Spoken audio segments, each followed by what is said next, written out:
So yeah, I'm Yonas Leguesse. I'm currently living in Greece, but I'm from Malta originally. Um, so I'm from ENISA. ENISA is a European. Oh, it's not working. I think I have to explain it. It's not full screen. Sorry about this. No, it's not working here. Resume slideshow.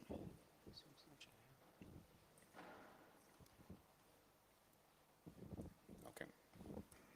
Yep. Sorry about that. Okay. So before we start, I'll just say a disclaimer that we will be mentioning a few tools. Most of them are open source. When we mention a tool that is not open source, we're not really recommending it. We cannot recommend at ENISA. But we're just mentioning them and saying some tools that we come across. And this is the agenda of today. First I'll mention a bit about ENISA. I'm not trying to advertise here, I'm just putting things into context and why we are doing this presentation today. Then we'll see the ENISA's incident handling process. And then we'll see a case study to show this incident handling process. So ENISA, as I said earlier, it's a European Union agency, and the full name is European Union Agency for Network and Information Security. Very long to pronounce. We're based in Greece. We have 1 foot in Athens and 1 foot in Heraklion. So sunny Greece. It's a nice place to be in right now, so very comfortable. Just as the main activities that ENISA does. So what we do is we give recommendations to our member states. We implement policies, so we assist the European Commission in policy implementation. And mostly we're about mobilizing communities. We don't do a lot of hands-on work, but what we do is we bring people who do hands-on work together. But lately we also started doing a bit of hands-on with respect to training and cybersecurity exercises. So, okay, and the training that we give particularly, it's to the computer security incidents response teams. Some of you may know them as CSIRTs, some of you as CERTs. And the main goal of these agencies, let's say, is to control and minimize damage and preserve evidence, provide quick and efficient recovery, and prevent similar future events and gain insights into threats against organizations. They're spread all around Europe. You can see in 2005 there were just a handful. But now the situation is a lot different. We have more than one, at least one in every country. Certain countries have more than one. There's one particular country that has a CERT, 4 CERTs. So that's how big it has become. And ENISA was actively involved in starting up these CERTs and giving training to them. Okay, so we help the CERTs in 3 ways. First of all, we produce good practice guides. One of the initial good practice guides that we set up was how to set up a CERT. Then we moved on to how to handle incidents, and we do a lot of studies, and based upon these studies, we provide good practices. Then we started providing training resources. They're freely available online. You have the URL over there. I highlighted 2 of them particularly, which are training, triage and basic incident handling, and another one is mobile threats. Today, what I'll be doing is merging these 2 training contents and putting them into one presentation. And then we do hands-on training. We go to the countries, we give training, they invite law enforcement, they invite people who do incident handling, and we provide training to them. And 2 of the trainings that we give is triage and basic incident handling and mobile threats incident handling. And we have another list of other trainings that we provide.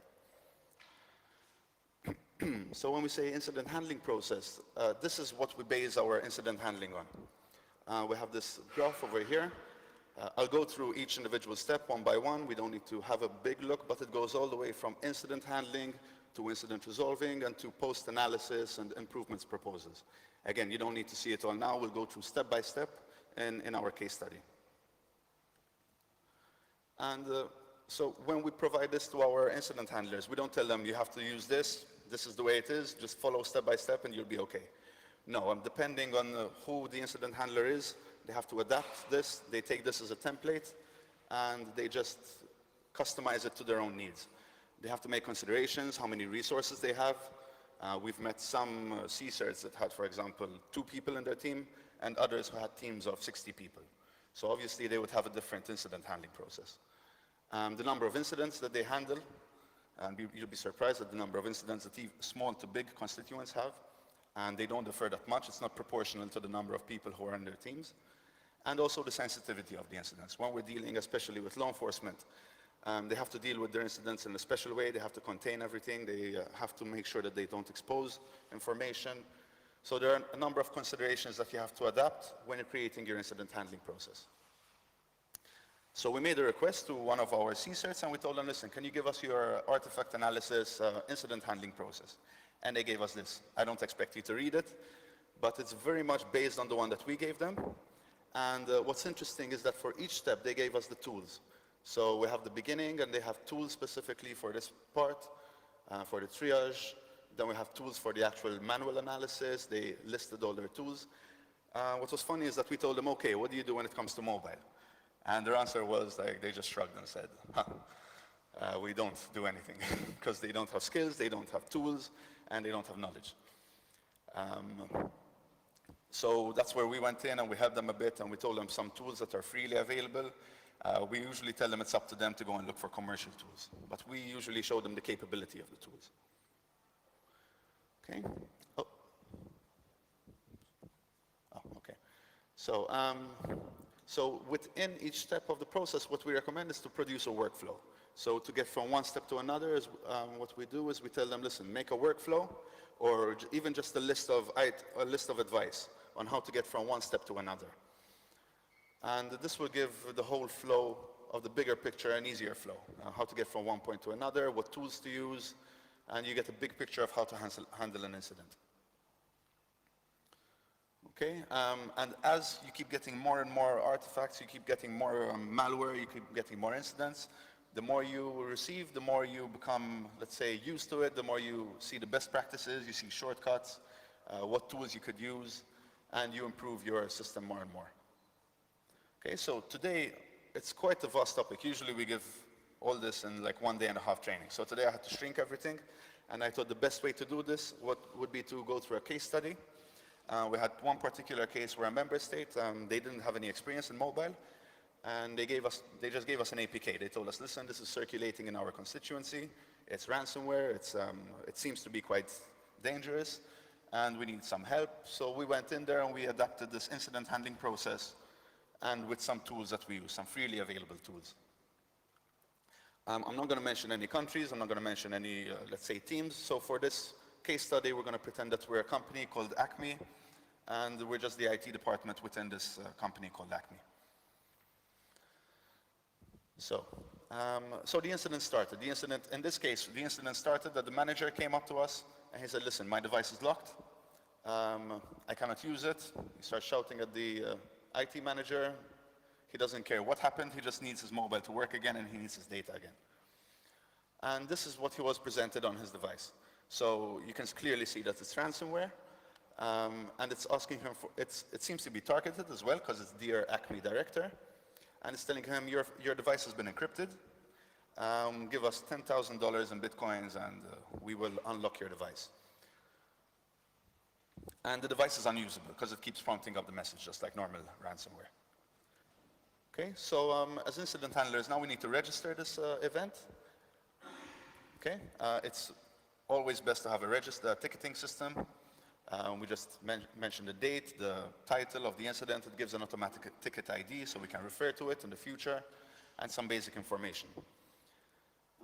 That's when we move on to triage. Triage comes from a French medical term. So it's a situation where you have limited resources and you have to decide on priorities and your actions based on the severity. So in this particular case, we're dealing with ransomware. We could prioritize it as high because it's of the director and he cannot use his device and he's very angry. And we assign it to a team member that's more suitable, let's say one who has skills in mobile incident handling. In this case, we have John Smith. Okay, and as soon as we started, we didn't do any technical work yet, but it's important that we start reporting everything. So it could be in the incident handling system. In this case, we'll just use the Word document, but it's always better to automate everything, to have a system where you can put in all the information. So you say, who's the assignee of this incident? What type of incident is this? It's malware, ransomware, and just an overview of what the event is. And then we move on to the incident resolving, which is the actual longest part. It's the main part of the incident handling process. So the resolving, it's not a single step, it's a cycle. You usually you start with the data analysis, you go to resolution research, sometimes you have to go back to the data analysis. It's not a step-by-step process, it's a cycle. And it's the longest phase, and hopefully it will lead to a solution. So in the beginning, we have to identify the stakeholders with useful data and evidence. In this case, the primary stakeholder is the director himself. And we have to go and contact him and see if he has useful information. Also, we have to notify them. In this case, we don't need to notify them because they notified us. And yeah, we ask them for data and evidence. So when interviewing the director, he gave us this email. We customized this a bit, but he said he received a spear phishing email that was directed to him, and he said it was from the IT department, and they said, listen, we have an update on your mobile device, download this application, and we will install your application. And it was customized, it was from their IT department, and they convinced him just by using the spear phishing, they convinced him to install this APK. Okay, so we get as much information as we can, we take the device, we take the OS number that it's running, and just the method of infection. We take some information. So as we're going on, we're constantly filling up information in our incident report. Okay, now we come to the resolution research. Usually there should be a brainstorming session with everyone involved. Okay, they decided not to pay the ransom. It might seem obvious to most of the people here, but you'd be surprised. We had reports that certain countries were actually, the police were actually recommending people to pay the ransom because it's not worth investigating. So the ransom was like 20 euro or something, and they were just telling the people, if you want your data back, pay it. Then there were some other services where there was one particular service where you could send them your encrypted data, they would decrypt it and send it back. I don't know who would be willing to do that, but anyway, there were these kind of services as well. So in this case, we have the malware. We're lucky. We have the malware to analyze because we have the email, we managed to download the APK, so we can understand it, we can try to reverse the operations, and we can hopefully restore the device. And in the meantime, we need to isolate the device, just in case it's constantly stealing data. We need to make sure that it's not, remove the network, remove any network, remove maybe the SIM card. There are certain procedures that we usually recommend, but this is a whole other topic over here. So now what we're going to do is basic static analysis, dynamic analysis, and what I like to call hybrid automated tools. Some people may have other names for them. I like to call them this because I see them that they're an automated way of doing static and dynamic analysis. Okay. For this particular case, we started off with automated hybrid analysis. We moved on to dynamic analysis, then we did static analysis, and then we did eradication and recovery. So for automated hybrid analysis, we use not open source, but rather online tools. There was one called Sandroid. There are very similar ones. Androbis, I think there's someone from Androbis over here. TraceDroid, I met someone yesterday from TraceDroid. Mobile Sandbox. So we particularly use this one, not because it's a preference, we used it because the malware was already uploaded there, so we could just view the report that was already uploaded. We just took the MD5, made a search online, and found the malware was already over here. We have a disclaimer over here. You have to be careful when using these tools. A lot of them are online, and the reports that you generate are online. So especially if it's a targeted attack, like in our case, maybe you don't want to divulge some personal information that might be on the malware itself, especially if it's targeted. For example, find the email address of Acme employees. Maybe you don't want to expose this kind of information. Okay, so now I was going to do a video, but instead I did a number of screenshots. This step is just showing the information that was generated by the tool. So in this case, we didn't upload to Sandroid, we just searched and we found this information. The package name was org.simplelocker. Maybe some of you are familiar with SimpleLocker. It was quite a popular piece of ransomware. what was special about, let's say special, different about this was that it was actually encrypting your device. It was encrypting your SD card. So this director actually had his SD card encrypted. We've got some basic information. Okay, there's a risk score over there of 100. It uploads it to VirusTotal and gives you a report. Only Baidu International didn't find it as malware. It shows you risky behavior. It says, okay, it does do encryption and decryption. It executes shellcode. It exists unused permissions. Okay, so bad practice of development. Gets the unique device ID. So it's doing, it's getting information about the user. It gets the MA, GSM, some other information. And it also says it utilizes Java reflection. I'm just going to skim through. This is just analysis. At the end, we'll see the report. Here it lists your permissions. It shows the activities, services, broadcast receivers, the IP distribution, what IPs it tried to contact, so you get a better understanding of the situation. Here, what's important is that one of the URLs is .onion, so it actually it's using the Tor network for anonymization, so that could be a bit of a headache for the investigators. And here you don't have the whole list, but it shows a whole list of reads. So just by looking at this report, you can tell that it's parsing your entire device, your entire SD card, and seeing all of the files that you contain. And what's more importantly is that it's also doing write. So after reading everything, it starts writing. And the write, what it's doing with write, it's encrypting your files. So here we have a confirmation that the manager's, the director's device actually is encrypted. Or let's say semi-confirmation, because this will be run in a sandbox and it works in a sandbox environment.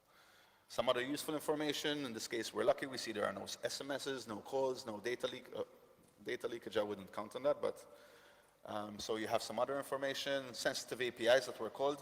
This is useful information to gather to use the static analysis later on, because you can say where, it shows you the classes where the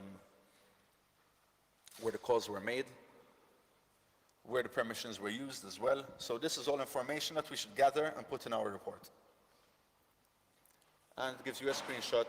In this case, I faked it because I didn't really upload it. I had to customize it not to show the actual malware. Okay, so in the report, we start generating the data. As we go on, we keep filling up the data on our report. And okay, so everything that any useful information that we have to dump it in our report.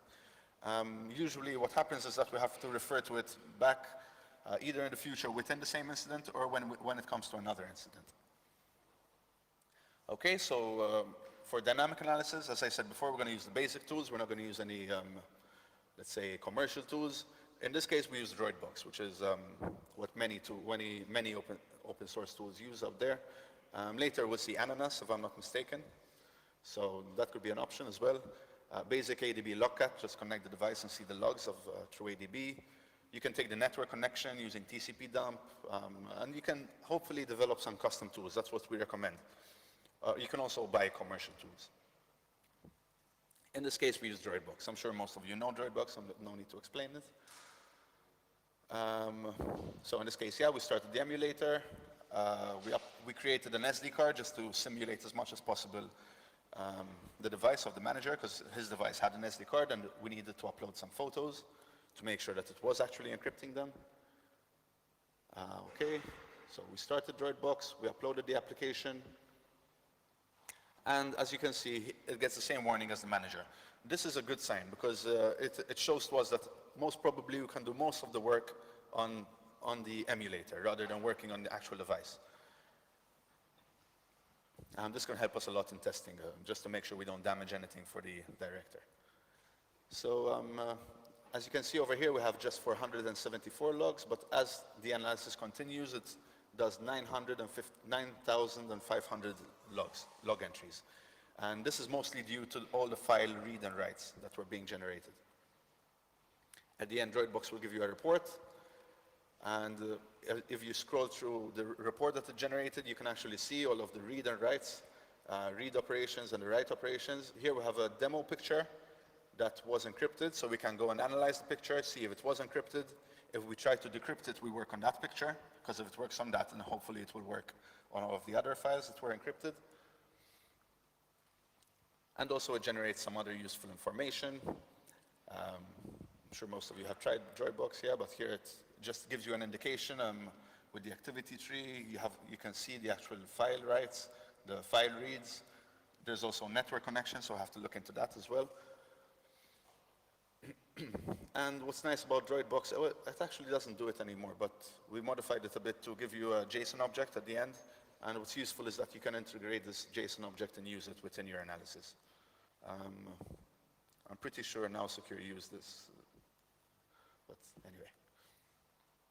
So, and yeah, then you can just generate your own tools that parse these, or you can just open it in Mozilla and see all the information that was generated by Droidbox. Okay, so we just carry on giving the incident reports. We just carry on populating the information we have. It's important to put useful information, not to just dump information just for the case of dumping it. But if we're not sure if the information is useful, then we should dump it anyway. Okay. Now for static analysis, we're going to use standard tools. We have APK tool. I'm sure most of you have used it. Dex to jar we're going to use in this case, and JD GUI, just because it's easier to present JD GUI than the actual command line. But there are a whole bunch of other tools that you could use. I mean, AndroGuard is the popular one. There's yesterday we heard of Ngerify instead of Dex to jar, I think.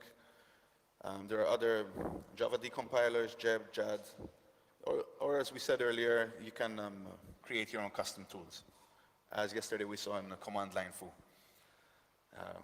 Okay. We started off by checking the manifest. We usually tell them to start off with the manifest, because just like Android uses the manifest to understand the application, as incident handlers, I think it's quite important to analyze the manifest to understand what the application is doing. So we started off from the manifest. We used APK tool to get this, easy step. But most importantly, when it came to the static analysis, we were very lucky that it was not obfuscated. So it made things a lot easier. Not just it was not obfuscated, it was written quite nicely when it came to the names of the classes. We had one particular class that was AES script. What's most importantly is that it told us it was using AES, CBC, and PKCS 7 padding. So that's quite useful information. What's more even nicer than that, this was a eureka moment. Everyone was really satisfied when they saw this. So this is not a joke, this is the actual artifact. So this is the one that we actually handled. So we're very lucky that the key was hard-coded. A lot of useful information there was in this. So he showed us how he encrypted as well. Again, all he needed to do was obfuscate, but good for us. He showed us what he was encrypting, so he wasn't encrypting anything. Even here, I mean, he could have just used a different name for the cipher password, but he actually called it cipher password. So even when doing the automated analysis, this could be very useful, because, I mean, if you just dump it in an automated analysis tool and you see cipher password, JN, blah, blah, blah, it's quite some useful information. We could also see that he was getting our MA. So what we did here, we went to the static analysis. We saw what sensitive APIs were being called, and we went into the static analysis to see where it was being called, in which class. We found one particular class that was utils, and yeah, here he was getting the model, getting the MA, getting all sort of device information. Here we can see the getMA method, okay? But this was the holy grail. This was what we were looking for. He actually gave us a method to show us how to decrypt it. So at least he was a nice cyber criminal, this guy, because he was actually decrypting the device once we would have paid, but we didn't pay. So what we did was we found the decryption method over here. So now if you think about it, we have what encryption is being used, we have the encryption key, and we have the decryption method. So a lot of useful information over here. And obviously we have to put this useful information into our report. We keep dumping into our report. We have file types that are being encrypted, encryption key.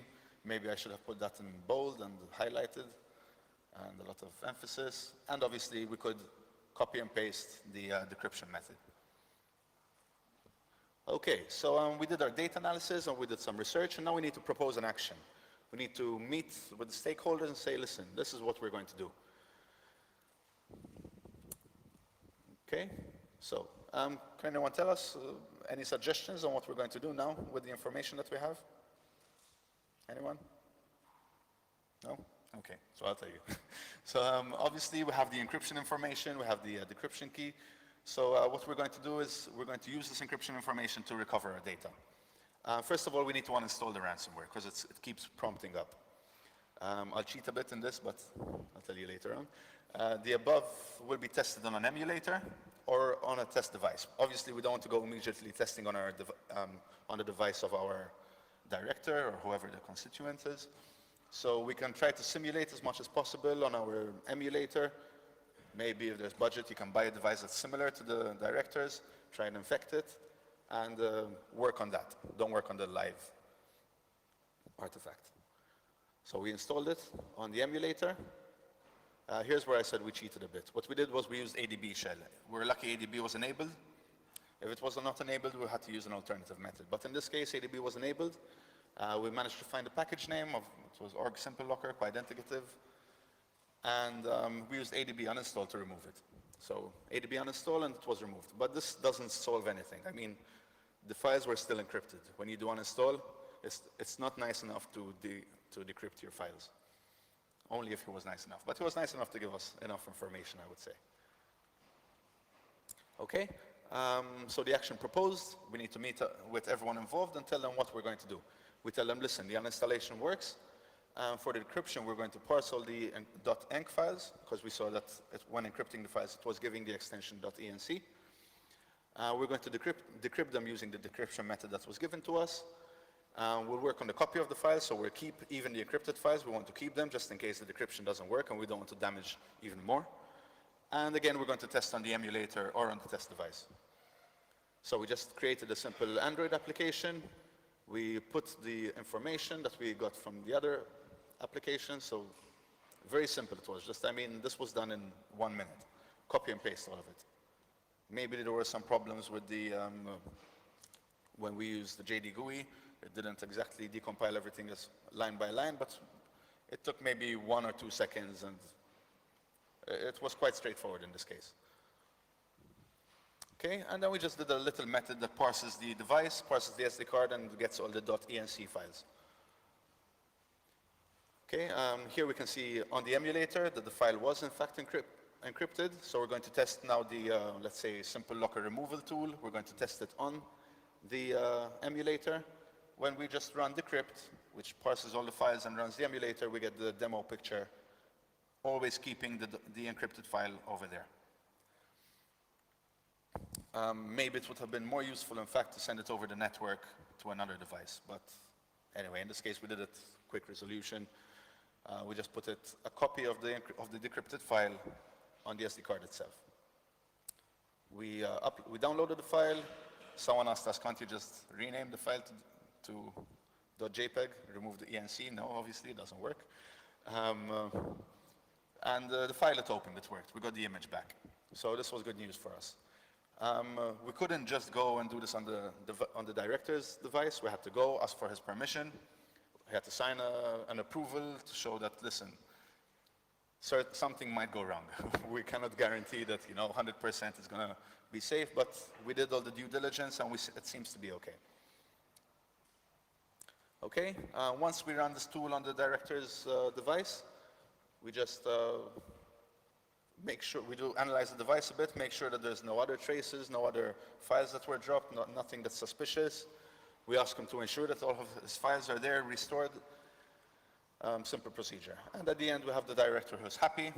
He has his device back. He can go back to the office, and now we have to go back to work to report everything, to say we still have work to do as incident handlers. It's not over there.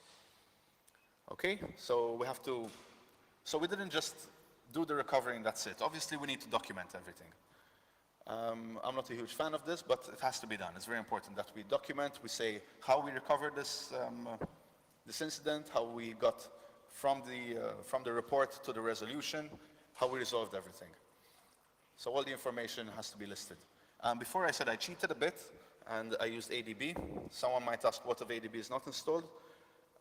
We found a tool, there are many tools. If you Google Simple Locker on the Google Play Store, there are quite a few removal tools.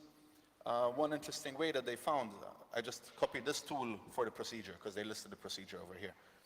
What they did was that they pushed the application from the Play Store. So they had to go in the Play Store account of the, so on another computer, on the Play Store account of the director, for example.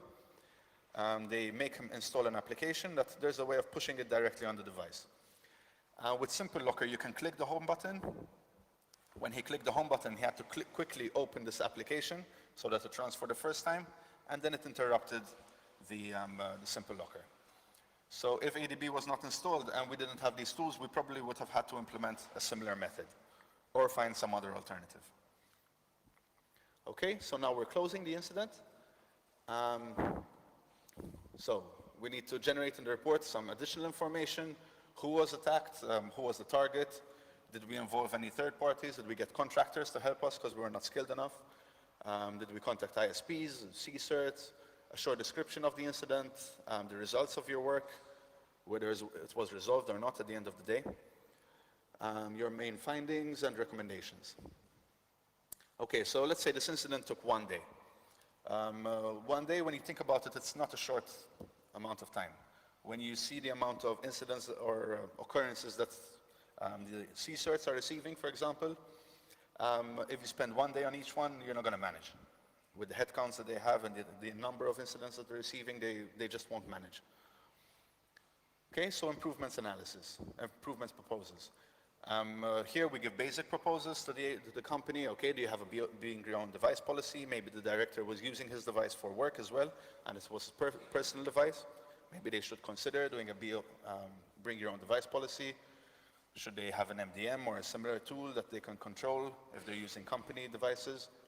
Should they back up the devices? Again, if it's not their property, can they even back it up? So they have to raise these questions, these kind of questions. It's obviously, in this case, it's proof why we shouldn't allow untrusted applications, so unofficial applications that are not from the Play Store and not trusted. We need to train our incident handlers. In this case, they had no knowledge of mobile incident handling, so they would have had trouble dealing with this incident. Prevent similar events by organizing awareness-raising campaigns, update the latest OS and these usual technical stuff. Okay, and also in this case, the attack was targeted. So it might be a good idea to forward the information to law enforcement and see if they need to go into further details, if they need to investigate from their part. And should we forward this information to other CSIRTs in this case, in the case of CSIRTs? What's nice about CSIRTs is that they work as communities, they're separate communities, but they're very involved in information sharing. I mean, imagine this happened in country X, country Y has a similar incident. If they have our report, then obviously they can deal with it in a quicker and more efficient way. Okay, but we also need to improve. So besides the situation in the company, us as incident handlers, we need to improve the process. We need to improve the general process and the bigger picture when it comes to mobile threats incident handling. Before I showed you the process of one specific CSIRT, where they had nothing to do with mobile threats incident handling. So if that was the mobile threats incident handling workflow that they worked with, what I would recommend after dealing with this kind of incident is listing the tools that we used and including them into the incident handling workflow that they used. Okay, so we need to include the tools, the recovery tool that we worked with. We need to update the workflow, and what I think is most important is that we need to automate. So important, I wrote it 3 times. We need to develop scripts for repetitive tasks. Maybe we need to purchase commercial tools that does this for us. The important at the end of the day is we need to reduce the time at which we respond to an incident and at which we resolve an incident. So as much as we can automate, we need to automate. Yeah, and also probably after this incident, this would be a good time to ask for more resources and more training and more money at the end of the day. So what would be an ideal scenario in this kind of case? We said about automation before. Well, ideally, what would have happened in the beginning is we would have had a tool. We uploaded our APK. It very nicely displays everything, and in the behavior, it points out, listen, here you have the encryption files, encrypted files, here, and you know that it does screen lock, but useful information you have the encryption key, decryption method, and some other information. Obviously, as was mentioned yesterday by Now Secure, at the end of the day, you always need human intervention. But I believe that as much as we can, we should automate, especially when it comes to incident handling. Okay, there are similar tools. I mean, we saw Androbus and these kind of tools that initially they gave us quite a lot of useful information. Sandroid, in this case. It gave us quite a lot of information to start off with. But the more we can improve on these tools, the more we can work on them and develop tools that will give us useful and actionable information. That's most important, not just dumping information and saying, okay, now you sift through it. If we can be provided with actionable information in an automated manner, that would be the ideal scenario. Okay, and let's say in this scenario, can anyone imagine what happened 1 year later to this company? Anyone? No? Well, another executive got a similar ransomware. And, but in this case, we were very lucky. We had our ticketing system. Well, not we, the incident handlers. They just typed RA. They were lucky enough that it automatically figured out that we were talking about ransomware from Android.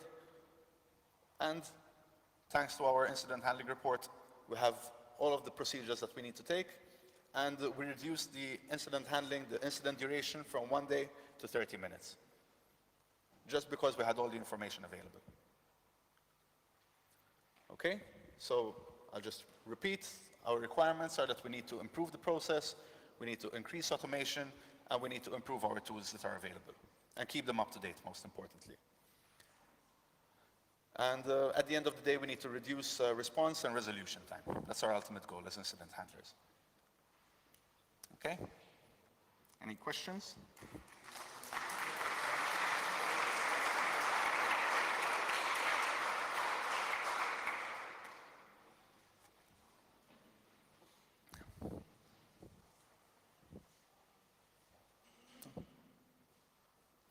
Okay.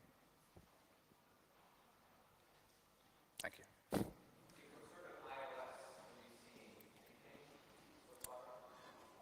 We're having a few problems with iOS technically because it's so closed. To be honest, when we go to our C-certs and tell them what are you doing about mobile, we often get the response that we're not doing much because there's not much knowledge out there. I mean, there are tools, there are basic tools, but there are not many tools, and especially when it comes to iOS. What they're starting to do now is they're starting to focus mainly on Android because that's where they get most of their incidents. But we have a few, again, I was going to mention countries, but I should not mention countries. We have some countries that have big budgets and they have a lot of resources, and yes, they are doing some progress on iOS. But they find it problematic, especially with the versioning. Every time a new version comes out, they have to start their research again, they have to start their incident handling process again. So yeah, it's a tough one, iOS.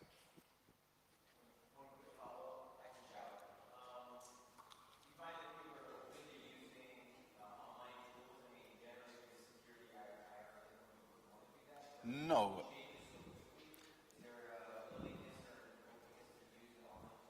No, in fact, it's not that we don't recommend it, it's that we tell them to be careful, and we tell them why. And what we recommend is that if they have the resources, that they develop similar tools of their own internally that run, or they purchase tools. So ideally, they wouldn't have online tools. We focus quite a lot on that.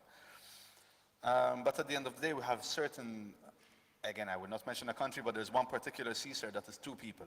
They have two people in their team, and they are quite older, they're more procedural now, so they don't have any tools at all. So sometimes when they're desperate, they have no other option. They have no resources, they have no money, and they have to handle incidents. So they work with what they can.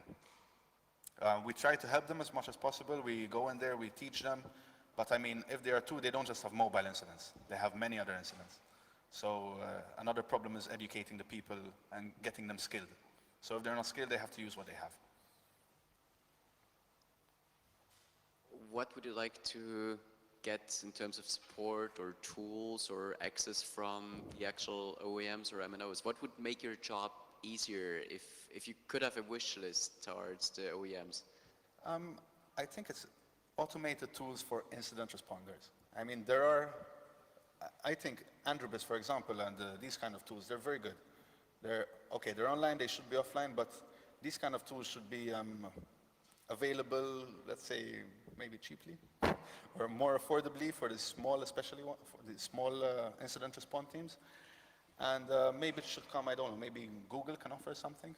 And yeah, but the more automated it is, the better it is, I think. Because, okay, it's interesting to do what we did over here. We went deep diving, we saw static analysis, we did human intervention. But at the end of the day, for incident handlers, automation is the primary priority. They cannot handle all of the incidents. They cannot do what we did over here.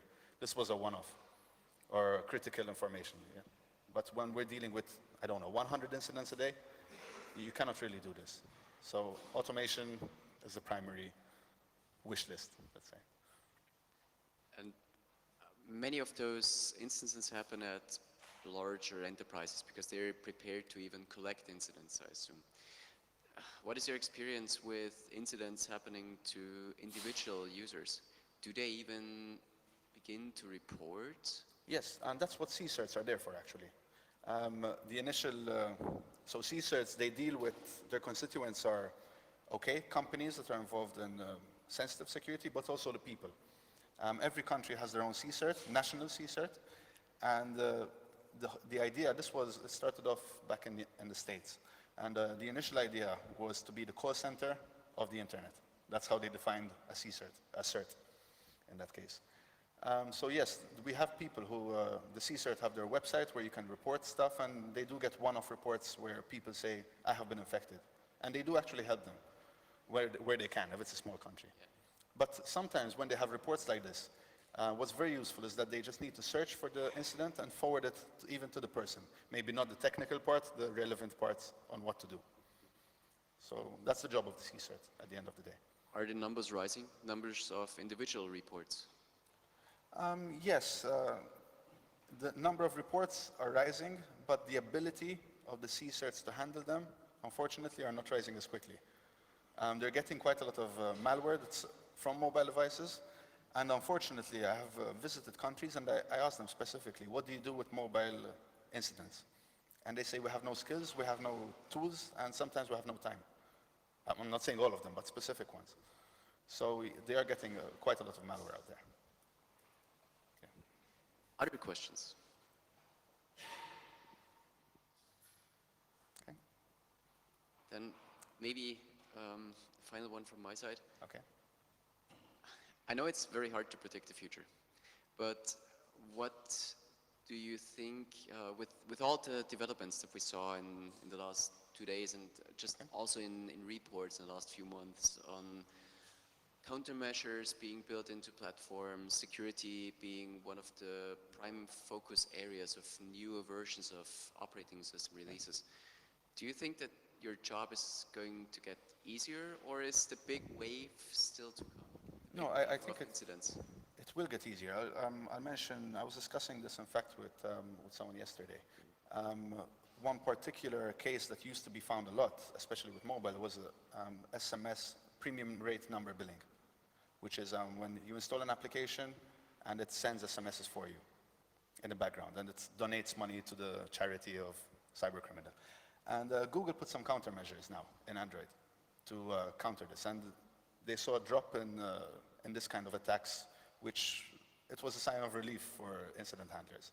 So yes, these kind of improvements are critical, because on one part, I would see it in two phases. You have the prevention, but at the end of the day, we're still going to have incidents. So as much as we can prevent, we prevent. It would make the life of incident handlers easier, but we need to accept the fact that they're always going to get through. But yes, if we can minimize as much as possible, that's what we should do. Yeah. Then, let's thank you again. Okay, thank you.